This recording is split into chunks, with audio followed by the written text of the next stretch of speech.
Here are your Court News Ohio top stories in 5 minutes. The Ohio Supreme Court will hear the case of a man convicted of using the advertising website Craigslist to lure unsuspecting job seekers to their death. Richard Beasley was convicted in 2013 of 3 murders in Summit County after advertising for a farm caretaker job on Craigslist. When 3 men responded, Beasley shot them. A 4th man, who was shot and managed to escape, testified against him at trial. In the appeal to the Ohio Supreme Court, Beasley is making 11 legal arguments to challenge his convictions, including a claim that the national publicity denied him of a fair trial. The state argues that Beasley never was concerned about the publicity at the time of trial and that the court upholds the death sentence. Ohio Chief Justice Maureen O'Connor kicked off the American Judges Association conference in Cleveland this week by talking about the ongoing impact that court fines, fees, and bails have on communities, especially low-income defendants. We must deliver justice while preserving the principle of equal treatment before the law. And we must be far more responsive to the public that we serve. Many courts impose fines without considering whether the offender has the resources to pay. It can be a frustrating revolving door, leading defendants to choose between court obligations and the basic needs of their families. These can become personal disasters, leading to job loss and debts that are often impossible to extricate themselves from.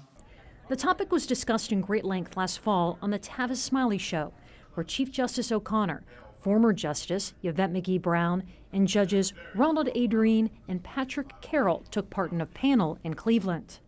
Over the course of the last 2 or 3 years, I think across the country, there's been a realization that just because that's the way we've always done it, that's not necessarily the way we should continue.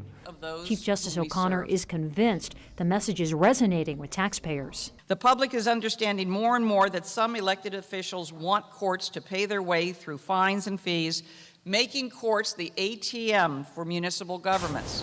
The countdown is on for Ohio schools to apply for transportation grants to pay for bus tours to and from the Ohio Supreme Court. Reynoldsburg HS Squared Academy is one of the schools vying for the grant. They secured one last year and want students to come back. I had a lot of fun. I liked the tour, like seeing kind of how the building was structured and how it's like a representation of Ohio.